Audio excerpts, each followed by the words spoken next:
Welcome. Thanks for joining us today for a webinar on traffic gardens. If you have not already, please please look, we're going to be using the question feature, and that's where you can share questions during the presentation that we'll have time after to address.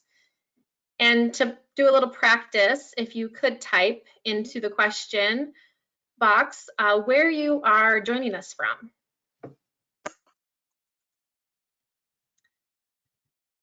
So just to let everyone know, the webinar today is going to be recorded. And this webinar is being hosted by the Washington Safe Routes to School Network.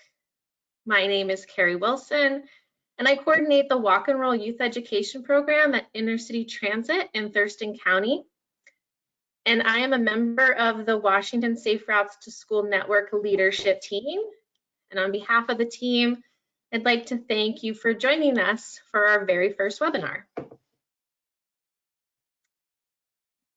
So before we hand it over to our presenters, I first want to tell you a little bit about the newly formed Washington Safe Routes to School Network. Charlotte, could you move the slides forward, please? Thanks. So the goal of our network is to provide an opportunity for all of us to share our ideas, resources, and to advocate for safe routes across the state. So we invite Washington Safe Routes to School practitioners, educators, and volunteers to connect with the network. And you can do this by visiting our website. And on the website, so the link for our website is up there. And on our website, you'll be able to sign up for our monthly newsletter if you aren't already, and to take a survey, which will include an option for you to be added to our Safe Routes to School network map. And this is a way for us to learn about and connect with other programs around the state. We also encourage you to send us resources that we can share on the network website and in our monthly newsletter. And you can send those to our email address, which is up on the slide. And if you are not already, we encourage you to register for the second webinar in our two-part series, and we'll share that link with you. And that webinar will be about traffic garden projects in Washington State, and will be held on May 27th from 4 to 5. So just as a reminder, if you have questions, to put them in the question box during the presentation. So I think it's time to introduce our first presenter, who is Fionnuala Quinn, who is the founder of Discover Traffic Gardens. And Fionnuala designs custom traffic garden educator kits and related hands-on activities. She works with agencies, officials, nonprofits, and schools to create and organize workshops and events. And just, Fionnuala, if you want to pull up your slides. Yes, thank you.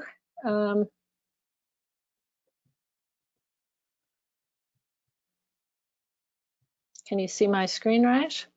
Great. We can. Let me just, great.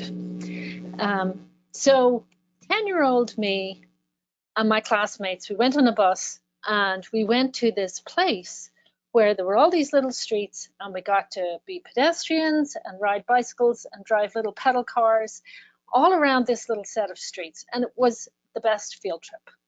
Absolutely loved it. And it was in the depths of my memory. And then decades later, I'm on the other side of the Atlantic. I'm working in the bike and pedestrian field as an engineer. And I find myself in Portsmouth, Virginia on a project. And I end up at Portsmouth Safety Town. And it's this small little set of streets and buildings, magical sort of place. And I go, it's the same thing. They have them here. It was really at that moment I realized there was more than one of these little worlds, and that hence started a quest. And there are many of these facilities all over the US and in Canada and well beyond. So delighted today to be able to talk about traffic gardens and why traffic gardens. You know, for me, I mentioned I was working in the field, and to me, traffic gardens are one of the sweet spots in transportation, particularly when you are thinking about children and making things safer and talking about the streets and finding new ways to talk about our streets.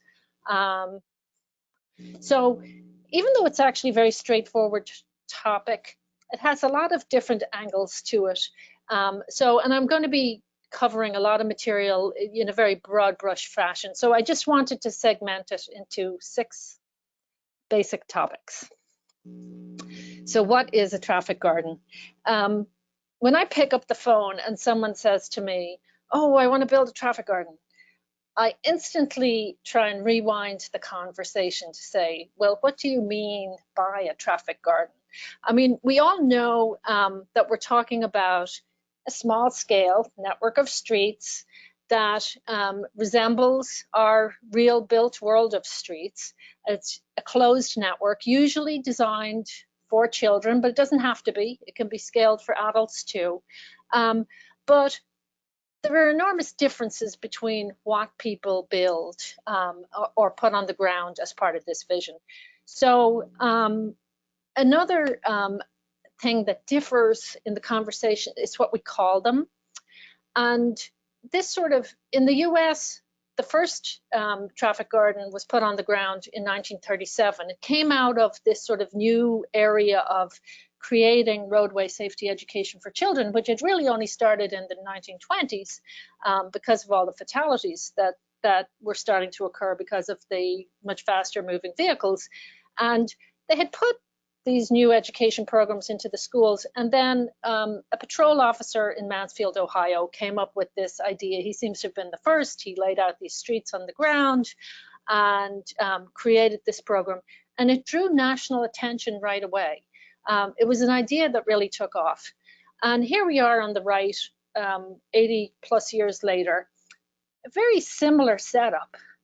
You know, similar small streets, similar age children, learning about the streets on small devices, going around independently, but with a friendly adult gently coaching them and instructing them on, you know, the important things they need to learn.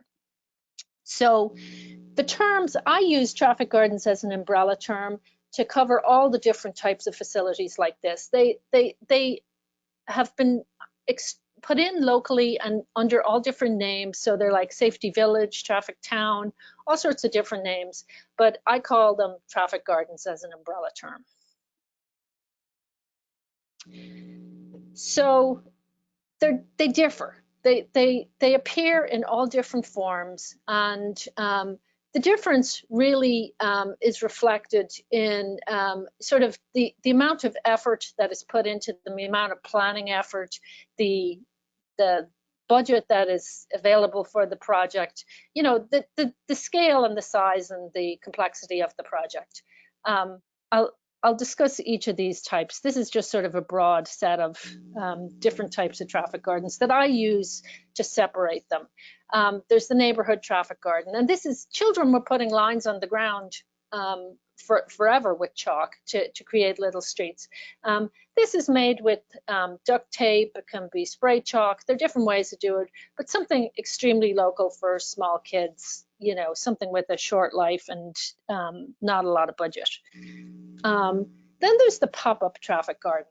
And this is something that usually is part of a larger community event. And there's a lot more background planning and probably design drawings and a lot of work that goes on to set it up, you know, with an organization, usually in conjunction with something bigger that's going on. I love this picture. This is Rutland, Vermont. That was the public street that they took over, you know, to create this little traffic garden. They used real turf grass there. They used tape. to mark the streets. They use spray chalk to do those arrows. And on the right, you can see Local Motion, the bike and pedestrian advocacy group in Vermont, have a whole pop-up trailer. And that's, in a way, what's significant. Even though, you know, everybody who comes to the event with small children has a great time, you know, when they find this traffic garden, it's actually serving another purpose. It's often what's also happening is traffic gardens are not that familiar as an idea. Installing a pop-up traffic garden as part of an event is a great way to move that idea along into the permanent traffic garden. You do this and suddenly people really know what you're talking about. So temporary traffic gardens are really something that came to the fore in 2020 when we were trying to find ways to get outside, and it was realized, you know, traffic gardens could be put on the ground quickly. And what you're looking at here, and Sam is going to talk some more about this idea, is an installation that's put together, sort of a quick build using materials that can be acquired from your hardware store, tools that are widely available, and usually a material that's probably going to fade or be removable. I believe this is spray marking paint. That's the kind of marking paint that, you know, utility contractors use on the street. You walk out someday and there's all these marks, and then 6 months later you realize they're gone. And when I say volunteer installation, I mean, it's actually often officials inside agencies have come together to create these projects, which is the example here. And these have popped up all around the US, and Sam will talk more about that.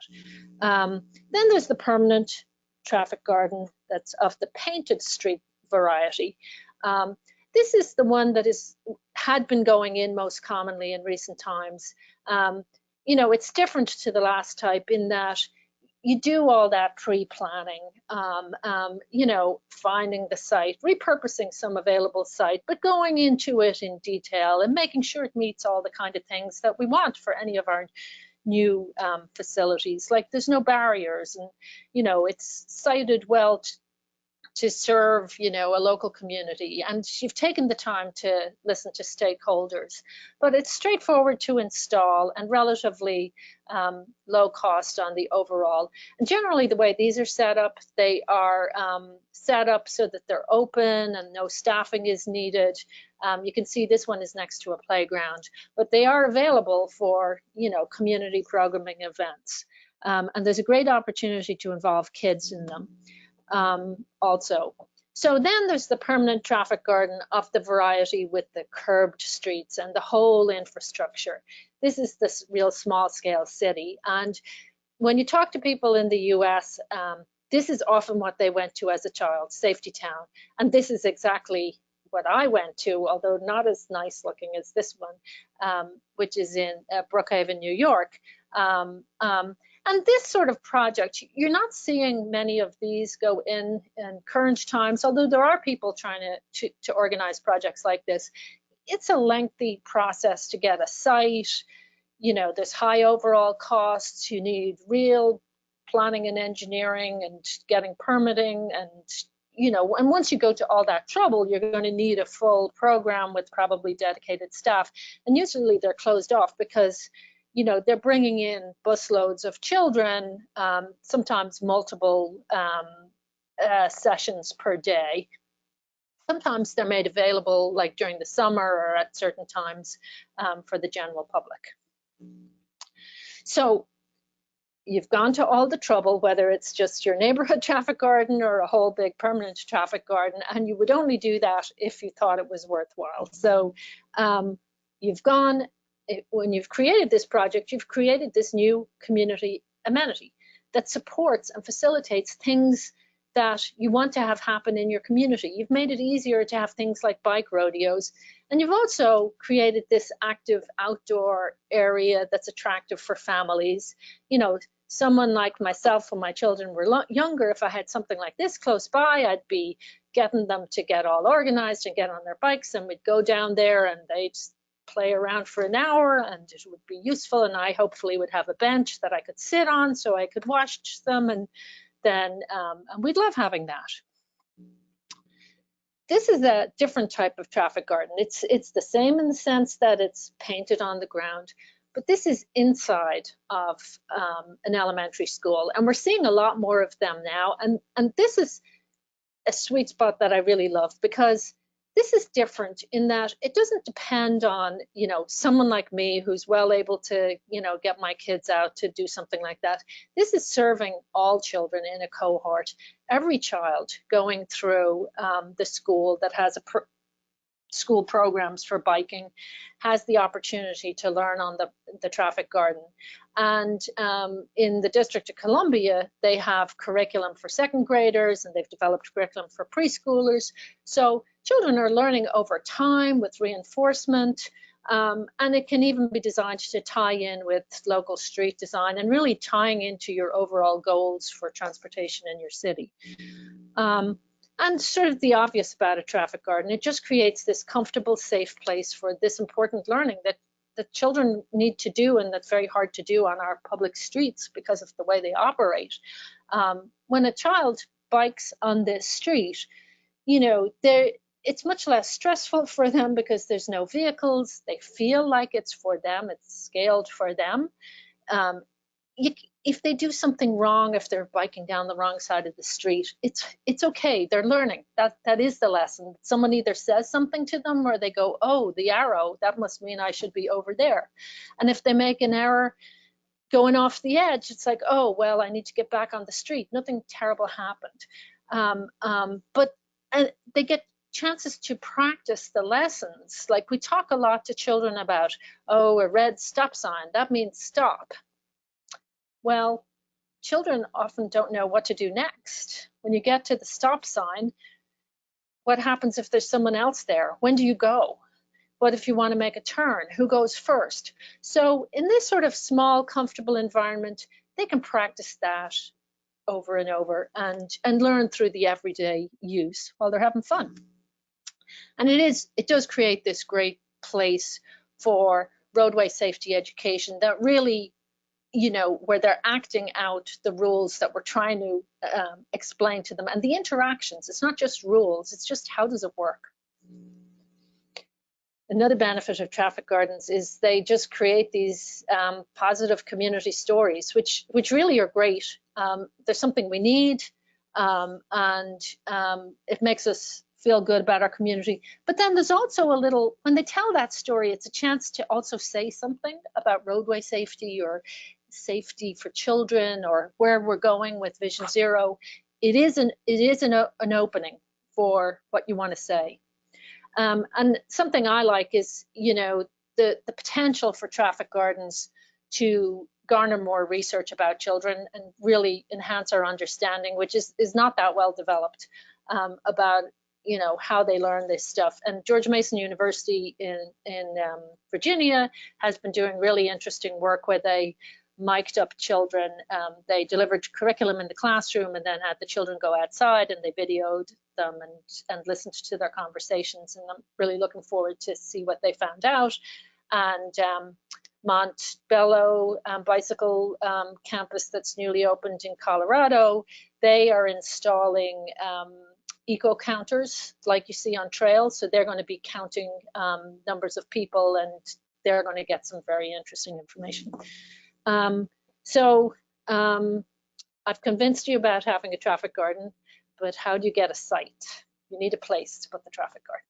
So just a little bit about, you know, it depends on the nature of the type of project you're trying to do. But when you start looking, you start to realize that there is potential asphalt all around our communities that could be repurposed for traffic gardens. And I'm obviously only talking about the painted type of traffic gardens right now, not the where you build the streets. But, you know, we build things, and then as they age, we kind of move on. We build a nicer basketball court over at the high school, and we kind of leave this one behind. And sometimes, you know, there's these pieces of asphalt, like the one on the right, and you ask people, well, what was it built for? And everyone's like, I don't know. Like, we actually just have this material sitting there. So you start looking and you start realizing there's interesting places where you could put a traffic garden. They're not very big. They do need, you know, a hard, flat surface. I love this site because it's under the Woodrow Wilson Bridge in Alexandria, Virginia. They had built parking lots when they built the new bridge, and then because of 9/11, they were not able to open those parking lots and use them. And some clever people locally had their eye on that and managed to work with park officials. It was National Park Service. It was a difficult project, but they pulled it off. And it's this great traffic garden that's actually scaled for adult beginning learners also. They hold programs there. And it's right on the Mount Vernon Trail, a gorgeous trail. So families, you know, ride the trail, stop in, bike around. But it's a great, unusual location. And as I say, we do have asphalt all over that's no longer being used for what it was built for. This is an old airstrip in Warminster, Pennsylvania, and I have been to this site, and it has a traffic garden on it. The area around is now a public park, so they have lots of different things, but right on the asphalt is this little painted traffic garden that has, it's fenced off, and it has portable signs, and it has like building fronts, like a movie set, and it's wonderful. And, you know, it's lovely to find a nice, big, open, rectangular site that's flat and available. But sometimes you find other types of sites, and traffic gardens, these painted types, are flexible in their layout, so you work with the available site. This is a temporary traffic garden that just went in Raleigh, North Carolina. So this is my only slide with a lot of words. And I know that the slideshow will be online, but I just wanted to leave prompts for looking around your communities where you will find places that have potential. And it's both the type of site, you know, organizations that have asphalt, and the type of possible uses that might be considered, because sometimes it's a partnership that you come up with an organization. Sometimes it's a shared use on the facility. But when you do pick a site and everyone gets excited and you found this lovely site, you do have to pause and think about it very carefully to see whether it's suitable. You got to look, and I have 5 pages of checklists for field visiting sites, you know, looking at all the details, whether there's any hazards, how it would operate. This particular site, which was not pursued, you know, once we looked at it more closely, it turned out there was a drop-off for a camp that was going to go around the traffic gardens, and you really just do not want moving vehicles in or close to a traffic garden. You don't want vehicles that will back up and into a traffic garden. You don't really want trucks crossing for some reason, perhaps to a dumpster to pick it up. So you do want to know, really understand the site before you move forward. So then you move forward with your installation, and you know, those sites can be transformed. What we're doing with traffic gardens is really no different than what we do with parking lots and lots of other stuff. So all the materials and skills are available for reclaiming these surfaces and transforming them. Those cracks can be improved. That was on the left, shows it's a set of basketball courts, completely transformed by fixing the cracks and by putting a layer of seal coat, a bituminous product all over the surface, which obviously costs money, but does transform the site. This was a very underused site, and it was next to a preschool, and it has come back to life with these materials. And one of the things is we have a lot of materials available now that we didn't have not that long ago. You know, when you see those green bike lanes on the street, you're looking at products that we now have that have great color and could be used in all sorts of different ways to create traffic gardens. And then there is the temporary type of traffic gardens and materials that I mentioned earlier that can create the traffic garden from, you know, spray paints. The picture on the right is the Boulder Valley School District bus driver crew that was put together through Safe Routes to School when they were sort of off from driving the buses, and they did at least a dozen of these temporary traffic gardens throughout the school system using, straightforward hardware store materials. Picture on the left is an installation that went in using spray chalk, and there's a lot of different spray chalks, from the type that disappears after the first rain to some that can last almost a year. If you have money, which is great, it's really nice to have them, the traffic garden, installed by a professional. And the people who have the skills to do this come from the parking lot striping world, the roadway striping world, or the professionals who install sports courts. And they have the equipment, they have the skills, they know how to set this stuff up, they know about the materials, they know how to prepare the site, they can give you advice when you're in the earlier planning stages. They know how to do this. However, it isn't what they normally do.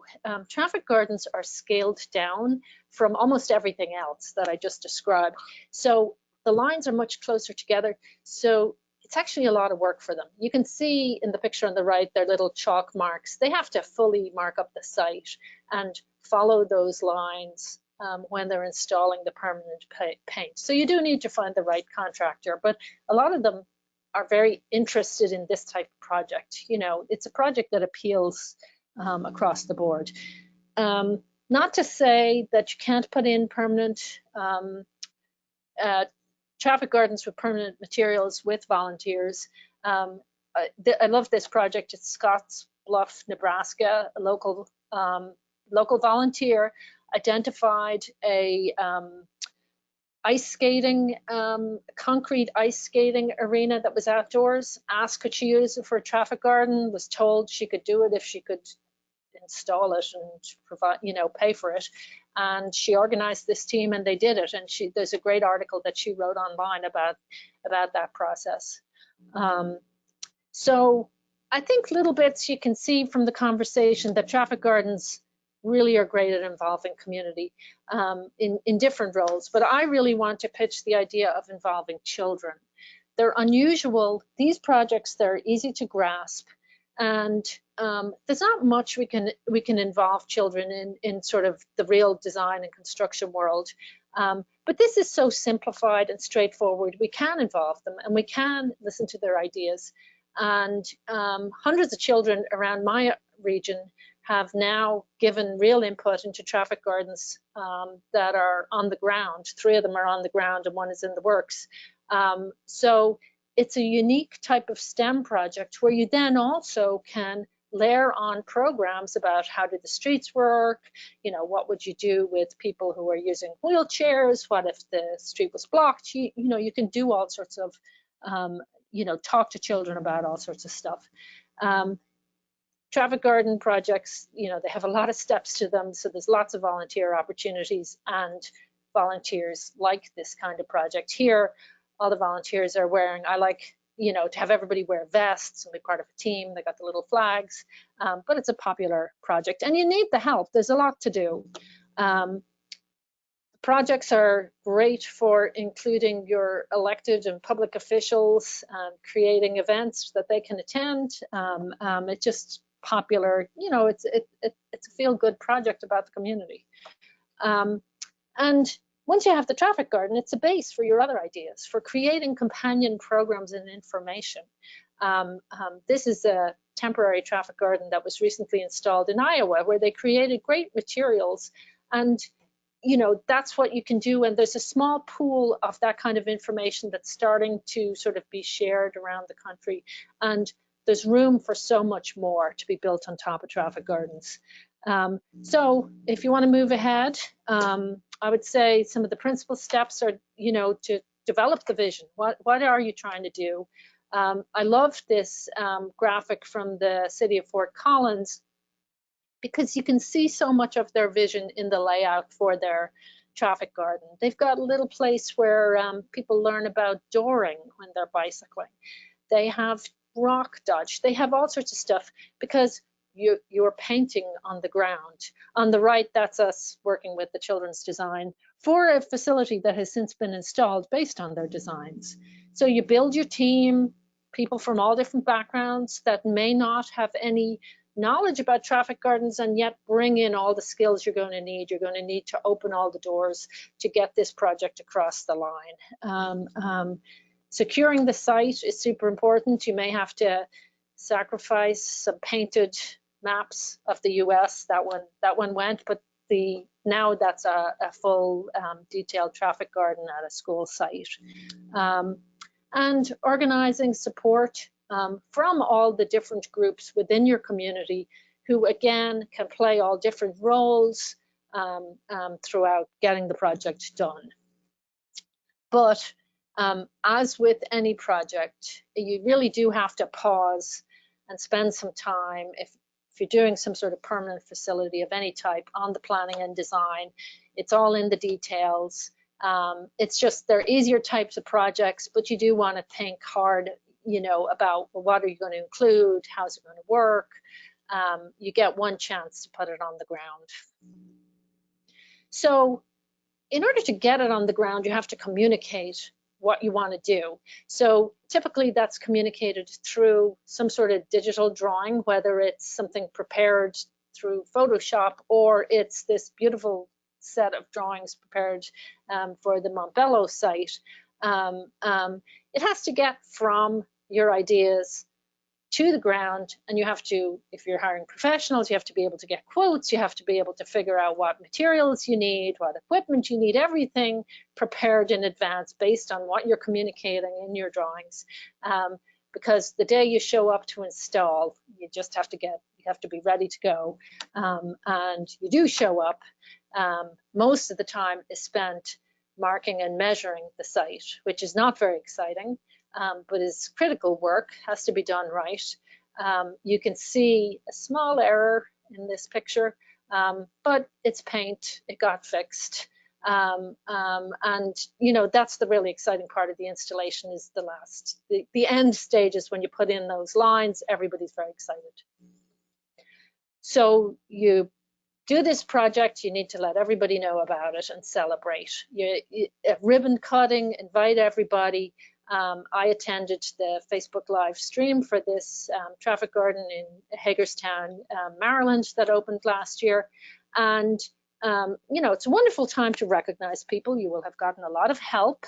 There may be a lot of invisible work that has happened that you really need to tell people about. And you'll also have an opportunity to not just talk about the traffic garden, but talk about the bigger issues, about the community, about children's safety, about Vision Zero, about where you really want to go beyond the traffic garden. So that's my quick overview. I'm happy to take questions. I can be found in various places, my website, my email, various social media. I have one extra slide because I know this is going to be online. I do have a key for the layouts that I used in the pictures, so if anyone wants to see where they were from.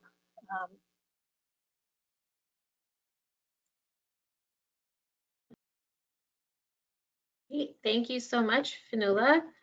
We have a few questions for you.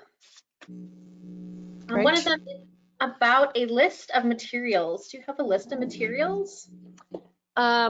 See, this is, it depends on what type of traffic garden, but I certainly do have lists of materials, and it does depend on, if you're doing a temporary traffic garden or a permanent traffic garden. If anyone wants to email me, I'll be able to share some information. And there's a range. People are using all different types of materials, and for the temporary traffic gardens, actually myself and someone from George Mason ran a test over the winter so we understand better.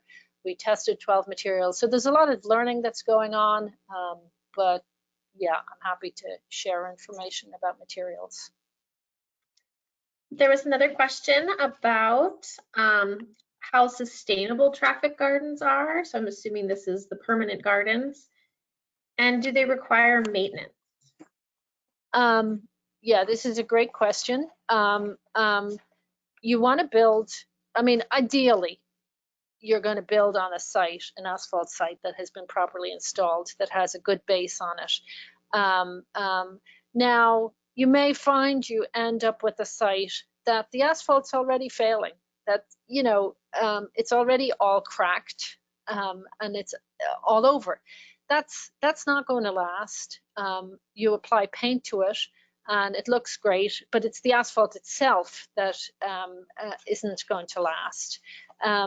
If you have asphalt in pretty good condition and then you add, you know, good quality paint, traffic type paint, or even something higher grade, it is going to last a while. It'll need touch up, and that's part of your plan. You know, when you build anything, you're really committing to maintaining that thing. But the maintenance for traffic gardens is straightforward, and one of the huge bonuses is you're using traffic paint usually, but you're not driving vehicles on it. That's what does a lot of the wear on the traffic garden. It's also, if the maintenance that you need is touch up, it's a lot easier to touch up lines that have already been measured and are in place. It's nothing like as hard to go back in and repaint those lines. It's nothing like the whole process of laying it down on the ground in the first place. But yeah, maintenance has to be planned in. However, quite a few of these projects, the way they've gone in, they've either gone in on a Parks and Rec site or a school site that actually was already getting maintenance. So it hasn't seemed to add new maintenance. It just has been kind of rolled into what they were already doing. Great. Another question is about research from George Mason University. Has that been completed? And if not, is there other research about traffic gardens that you could share? So the George Mason work is not out yet. It got delayed with all of what happened last year. So we're looking forward to that. And if you follow my Twitter, I'm sure I'll be the first person to announce it. I keep telling them I'm #1 most interested person. There's not much research. I have spent large amounts of time trying to collect everything that is out there. And that includes figuring out what people called traffic gardens, because it's all things are showing up under all different names. So I have a fairly complete collection. A lot of what's out there is not research. It might be a small study or something like that. There's been very little by way of true research, like the George Mason research that has happened. And really, it's something we could and should be doing. But there's not much. So I think we have time for one more question. And there was a question about lane width. How wide do you make the lanes? And then a similar question about, do you make the traffic garden so that it will work with adult-sized bikes? Okay, so I will. So lane width is in part a function of, like, you know, who you're designing it for. And, you know, what I didn't say is before you start, you know, you will figure out your criteria, who you're designing for, what it's for, what types of programs, how it's going to be used. So they'll help you develop the criteria.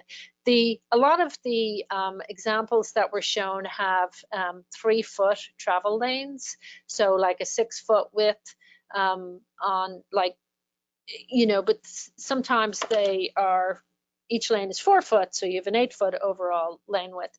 Now this varies site to site. Again, this is something I have gone in and collected and measured off lots of different sites. And you occasionally find sites that have like 11-foot lane widths. Well, those sites, you know, they don't work so well. You need a fairly narrow space, you know, because it is small scaled. But you also need to take into account, is it one way? You would not do a 3-foot lane for like a strictly one-way segment. You make that 4 foot. It depends, but the standards is in the 3 to 4 foot. The second question, I think, was about adults. Is that correct? Scaling it for adults? The second half of the question? Yes. Would you make it for adult-sized bikes? Yeah, some of them have been. I have not worked on a project such as that. The examples that I showed you, the Alexandria Bike Campus, that was the one underneath the bridge. The Fort Collins is scaled for adults, and it even has taller signs, like the signs are higher at that site. And I am not sure, but Montbello may be scaled for adults also. Again, it's just like, who are you designing for? And there's no reason with these painted facilities that they can't be designed and recognize, adult learners who are a big part of our growing bike population.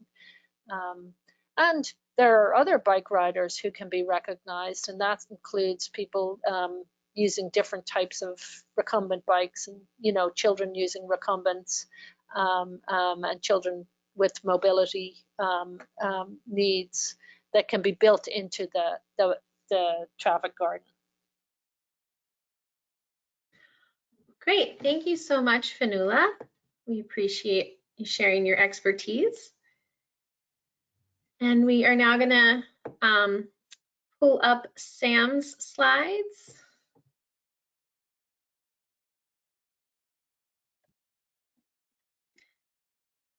So our second presenter is Sam Balto, a physical education teacher and Safe Routes to School champion in Boston, Massachusetts and Portland, Oregon. And over the past summer, Sam, along with a group of Portland public school teachers, painted 6 traffic gardens around Portland to create more space for children to play, learn, and get valuable physical activity. And so just as a reminder, if you have questions for Sam, to please type them in the question box, and we'll have some time at the end of the presentation. All right, I will pass it over to you, Sam. Thank you so much. Thank you all for being here today. This is very exciting to be in company of the godmother of traffic gardens, Fionnuala. This is a great stage, and I feel very fortunate to be here today. I'm Sam Balto, physical education teacher in Portland. My Twitter is @CoachBalto, which is also what my students call me. Or they don't call me @CoachBalto, but just Coach Balto. So I am a Safe Routes to School advocate. Yes, that is Tom Brady's face on a crosswalk sign. I am a tactical urbanism enthusiast. I was part of the group that did the Red Cup project to show how paint is not protection.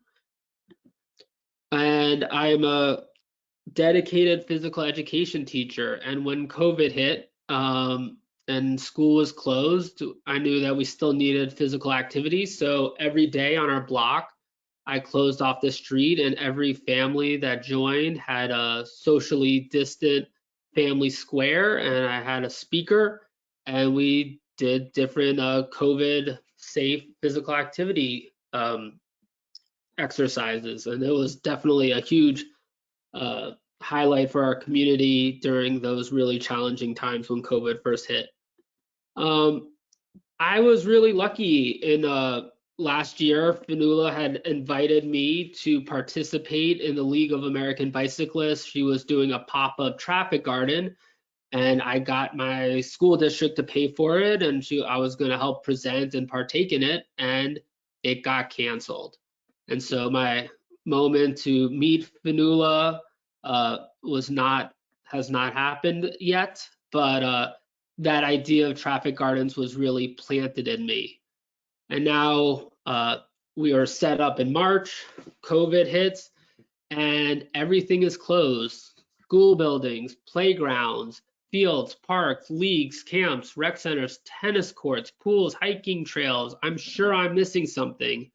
And the space for children to get outside, to get physical activity was incredibly limited, and what was available was in high demand, which just made it a total headache for parents and families trying to support their children getting much needed physical activity and play. And so during one of my COVID PE classes, I chalked the traffic garden for some of the children and just tried it out. So on the left, you can see my first chalk traffic garden, a nice little figure 8 model. and that lasted for a couple days while it rained. And then I decided to email my principal and ask if I could spray paint a traffic garden at our school. And I'm about to play a video, but you start, it's a empty area of our blacktop. Nothing's been there forever. And just went out with 2 friends with some spray paint, chalk, sprayed it, and then you'll see at the end of the video, children are biking on it. It's pretty amazing. And this is basically how the traffic garden project got started.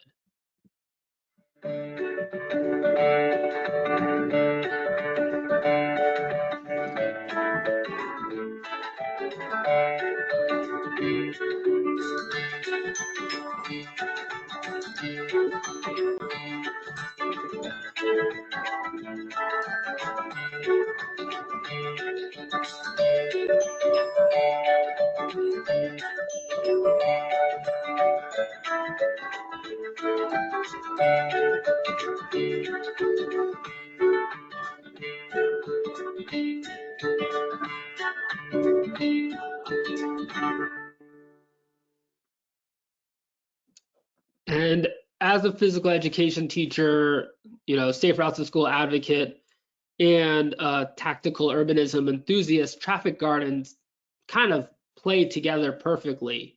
So I kind of knew that to get the most bang for our buck, to encourage more people around the country and around the world to create space for children, the Traffic Garden Project was started. And if you follow it on Twitter, it goes all the way back, and I've documented all the traffic gardens that have been created since the pandemic started.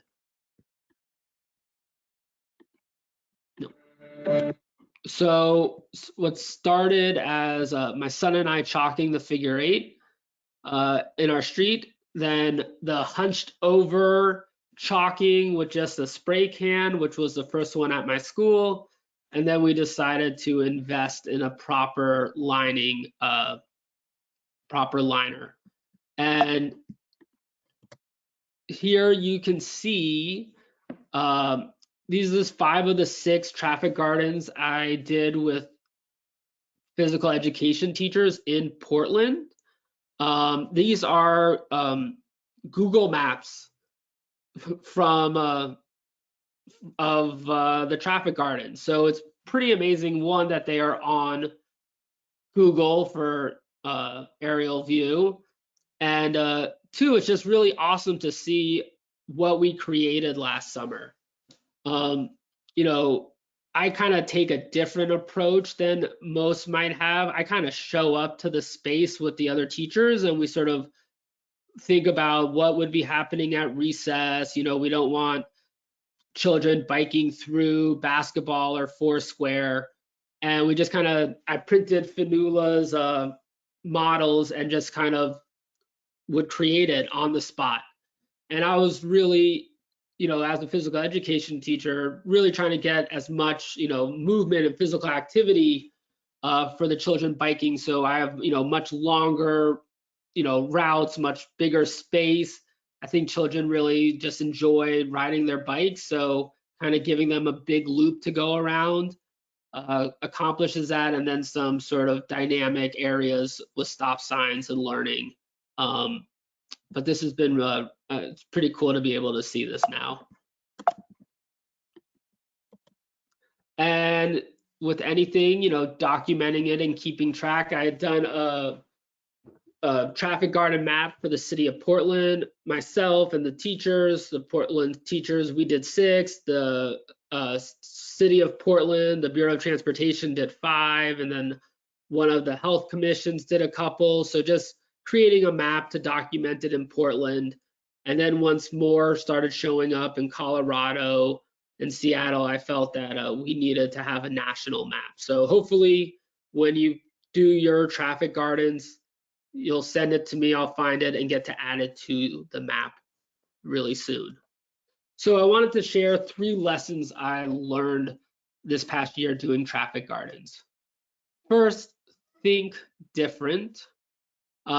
This is not anything to do really with Steve Jobs. These are just, popular slogans. but think different. There's no right way to do a traffic garden. These are temporary, these are pop-up. This is about engaging children and creating space for them to play. What I've learned is children do not expect perfection. That is an adult concept. So you can create something for them and they just appreciate that. They know that something new has been created for them. And that is what this is about, especially during the pandemic when so many things have been closed to children. I think what's also amazing about this is that it gets children to think about space differently. What once was a parking lot is now a place for children to play. This is a traffic garden that was done last weekend by Mary Jo in Raleigh, North Carolina. Just really, she put a lot of care and thought into her event with the trees, with the pool upside down to sort of be like a water feature. But you don't have to, go that far if you don't want to or you're not able to. It's just really about creating that space. Next is Be Like Mike. Not this Mike, my son's best friend. This is Portland artist Mike Bennett. He's probably the most loved person here in Portland, and he's my son's best friend, no question about it. And when the pandemic started, Mike knew that there was, this something missing for children. And so he created the A to Zoo. So for 26 days, he did cutouts of a different animal with the letter of the alphabet. And this gave my son and I something to go to bring joy during the pandemic. And the reason why I bring up Mike Bennett in this is that we need to be child focused. We need to think about children. We need to create things for children. And we need to spark joy and imagination in them. And Mike Bennett did not create the A to Zoo with expected learning outcomes. He just created it because he knew that there was a need and that children needed to be seen. And I worry sometimes that, we get too caught up in, oh, what are the children going to learn on the traffic garden? What are the personally, it's about them getting the physical activity, about experiencing something for them, and they can really make up what they want to learn. Mike Bennett didn't think that he was going to be teaching my son balance and locomotor movements, or my son how to mimic trying to be a sloth or a walrus, or doing yoga to try to be like the iguana. He just knew that, if you create something for children, it's going to spark joy in them. Or when it was G for giraffe, my son brought his Lovey, the giraffe, and he also had to start learning, his emotions of being sad about having to leave. And the last but not least is just do it. Just create the traffic garden for the children. I will be completely honest, some of the ones I did, I've done without permission. But I knew that the space wasn't being used. I knew that the children using it would be safe. And that is what's important. And when you paint these, the children will come. I've done them in locations for no specific reason other than the space was available. And the children always show up at the end when you're done painting it. So here's a final video that we created to sort of show how amazing traffic gardens are. Think different, be like Mike, and just do it.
All right.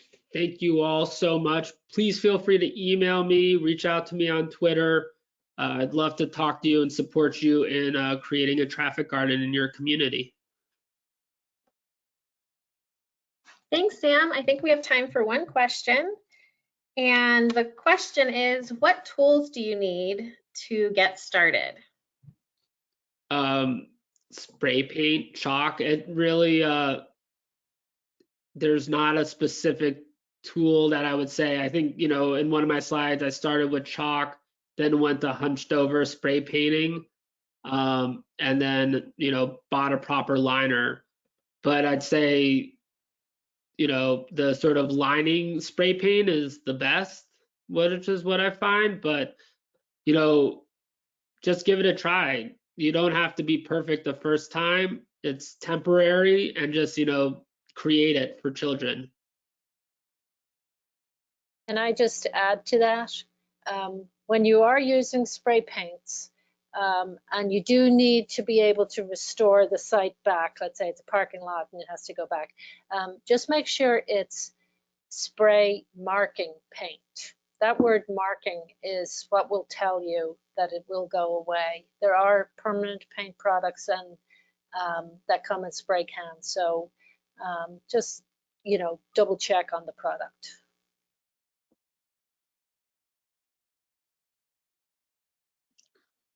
All right. Well, thank you very much, Sam. That is all of our questions. And if we could pull up that slide one more time.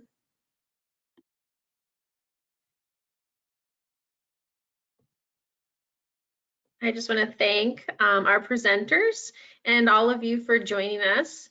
And we hope that you will join us for part 2 of our Traffic Garden webinar series. That will be about traffic garden projects in Washington State on May 27th. And we encourage you once again to visit the Washington Safe Routes Network webpage. The link's up on the screen, and take our survey. That will add you to our map and sign up for our newsletter. All right, thanks everyone. Thank you. Thank you.